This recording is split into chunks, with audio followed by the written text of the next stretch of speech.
Bonjour Thomas Cavaillé-Foll. Bonjour. Journaliste scientifique, Science et Vie, le magazine sérieux.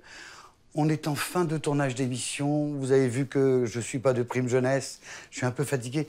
Pas trop compliqué, s'il vous plaît. Ah bah, Jérôme, voyons, vous savez que vous fabriquez autant de nouveaux neurones que moi, que vous avez exactement la même capacité cérébrale, en fait. Moi? Oui, quelque À sorte. mon âge? Bien sûr, bien sûr. Ça a été prouvé. La neurogénèse, en fait, est constante, qu'on est entre 17 et 90 ans.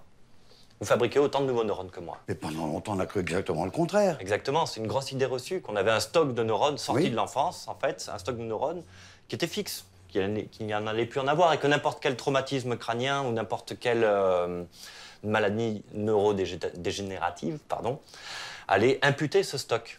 Et que, du coup, le nombre de neurones diminuait au fil des années, qu'on devenait un peu de plus en plus bête. Donc même après 14 ans, après la fin de l'adolescence, je continue à en fabriquer de Continuer à nouveaux. en fabriquer dans une zone très particulière du cerveau, c'est juste ici, ça s'appelle l'hippocampe, et c'est une zone spécialisée dans la gestion de la mémoire et des émotions. Mais comment est-ce qu'on s'est rendu compte que nous fabriquons tous jusqu'à 90 ans? Oui, ben en fait, ce que... Des ça nouveaux paraît neurones. incroyable, ouais, de se rendre compte de ça. Et c'est aussi pour ça que l'idée reçue a perduré, en fait. Oui. C'est une étude qui a duré plus de 20 ans. Le temps de récolter une trentaine de cerveaux de tout âge, juste après le décès, d'avoir l'accord, bien sûr, de la famille. C'est de le fixer très vite pour pas que les cellules nécrosent, en fait. C'était un travail intense. Et après, ils ont pu aller regarder, en fait, le quantifier même, le nombre de cellules intermédiaires, les neurones immatures, en fait, qui viennent des cellules souches neuronales et qui vont devenir plus tard des neurones matures. Ils ont pu quantifier.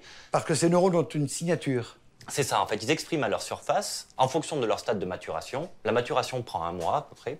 Il y a différents stades de maturation et ils expriment à ce moment-là des protéines de surface qui sont différentes en fonction du temps de maturation. Et donc, avec des anticorps, on peut aller les capturer et donc savoir à peu près combien on a de nouveaux neurones. Donc, et on en a plein, et vous en avez autant que moi, en ce moment même. c'est-à-dire que j'ai rien à faire, je vais devenir intelligent malgré moi. Ah, rien à faire, non, bien sûr que non. En fait, bon. ils se sont rendus compte aussi qu'il y a certains facteurs qui pouvaient jouer sur cette neurogénèse, sur cette création de nouveaux neurones. Le stress, par exemple, est terrible.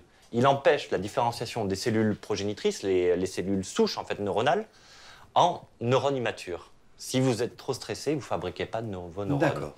Cool. Par contre, ouais, cool, exactement. Autre truc? Ben, l'activité physique va booster cette différenciation entre neurones, entre cellules souches et neurones immatures. Donc il faut faire du sport. D'accord. Troisième... Apprentissage. Apprentissage continu et évolution dans un environnement stimulant. En fait. Il faut être stimulé de toutes parts. Parce que ça permet en fait l'intégration de ces neurones immatures dans le réseau. C'est ça qui va venir rendre les neurones immatures matures.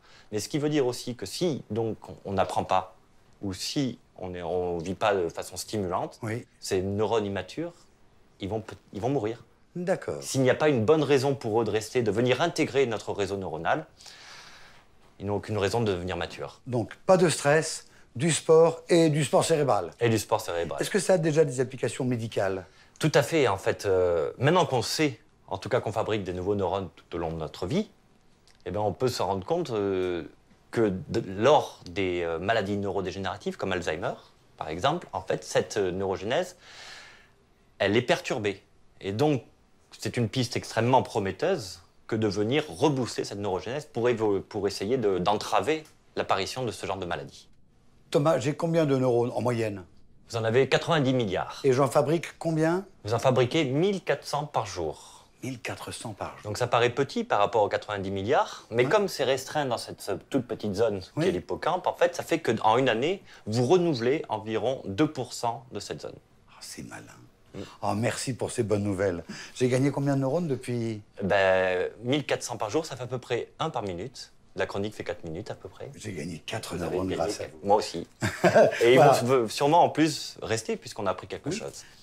C'est la fin de cette émission. Preuve supplémentaire que décidément, la curiosité n'est pas un vilain défaut. On va se retrouver la semaine prochaine parce que c'est la seule émission, le Bac de la Science, qui vous garantit au moins 1 neurone supplémentaire par minute.